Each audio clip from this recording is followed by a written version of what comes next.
नमस्ते, मी कोमल. मैत्रिणींनो, आज आपण अनारसे बनवणार आहोत आणि त्याच्यासाठी मी कोलम तांदूळ वापरलेले आहेत.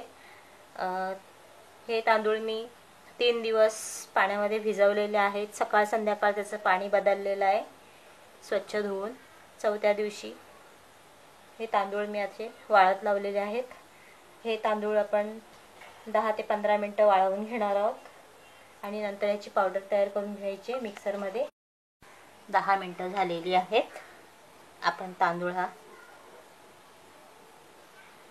एका मिक्सरला लावून घेऊया.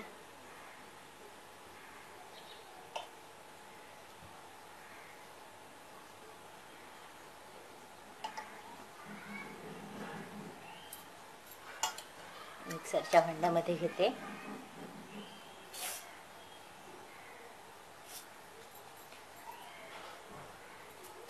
मिक्सरला लावून आपण चाळणीने चाळून घेणार आहोत.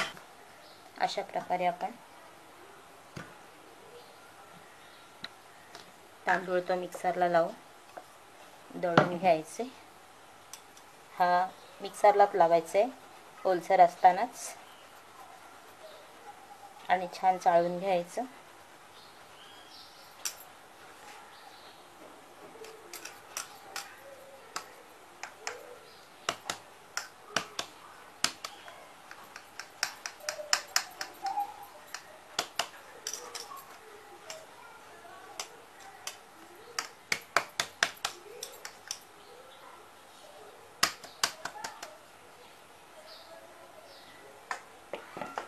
पीठ आपलं हे चाळून झालं की लगेचच त्याच्यामध्ये गूळ मिक्स करायचा किंवा साखर मिक्स करायची.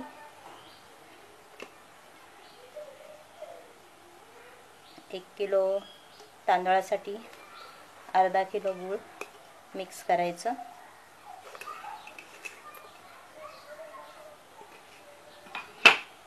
हा सर्व मिक्स करून पिठामध्ये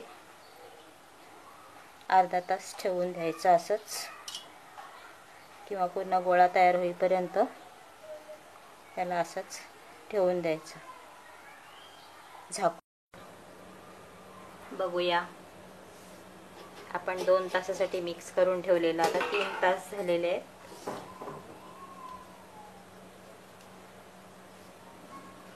छान मुरलेलं आहे पीठ आणि गूळ. याचा आपण छान गोळा तयार करून घ्यायचे. मैत्रिणींनो, तुम्हाला ही अनारसे मी पुन्हा दाखवलेली आहेत, कारण कुणाकुणाचे पूर्णपणे सुकं कोरडं पडतो पीठ, तर कुणाचे फसफसतात. तर तुम्ही जर प्रमाण व्यवस्थित टाकलेत तर व्यवस्थित होणार. मागच्या वेळेस मी माझे घरचे तांदूळ वापरलेले, आता हे शॉपमधले आणून वापरलेत. त्याचाही छान गोळा तयार झालेला आहे. तुमच्या समोरच मी हे मळते.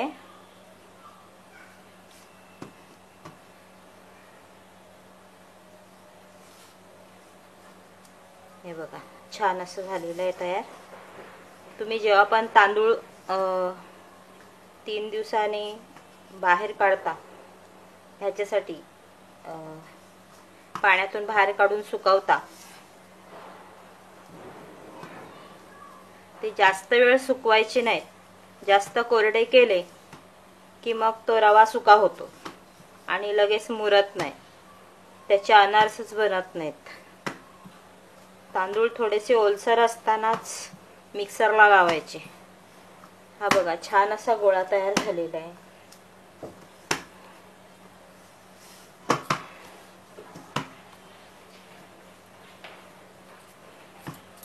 ती छान गोळा तयार.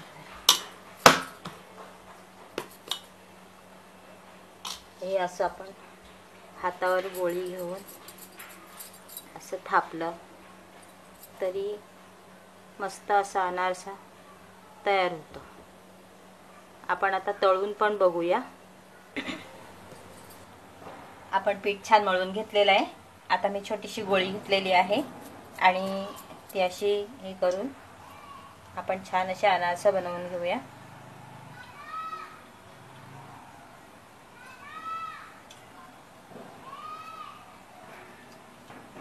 इथे खसखस घेतलेली आहे, खसखस लावून घ्यायचे.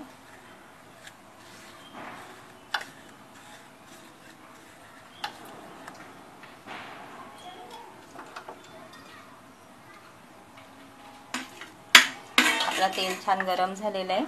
अशा प्रकारे खसखस लावून घेतलेला आहे आणि आपण ते अनारसे सोडणार आहोत. छान भाजून घेऊया.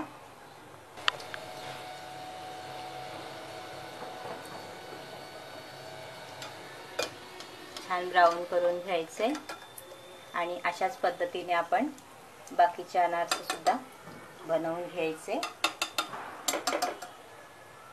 हे अनारसे अशा पद्धतीने झालेले आहे. हे दुसरा अनारसा मी टाकते.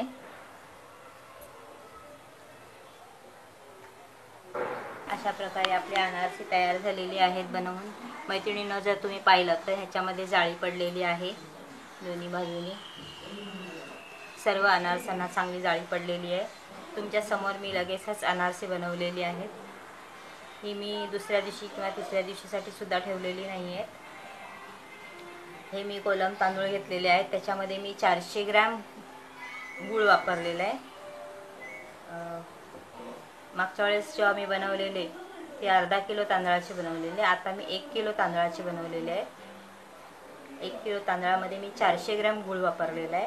अर्धा किलो गूळ वापरलेला नाही. कधी कधी काय होतं, तांदळांमध्ये फरक असतो आणि काही वेळेस तांदूळ हे जास्त मऊ पडले की प्रत्येक तांदळामध्ये फरकच असतो.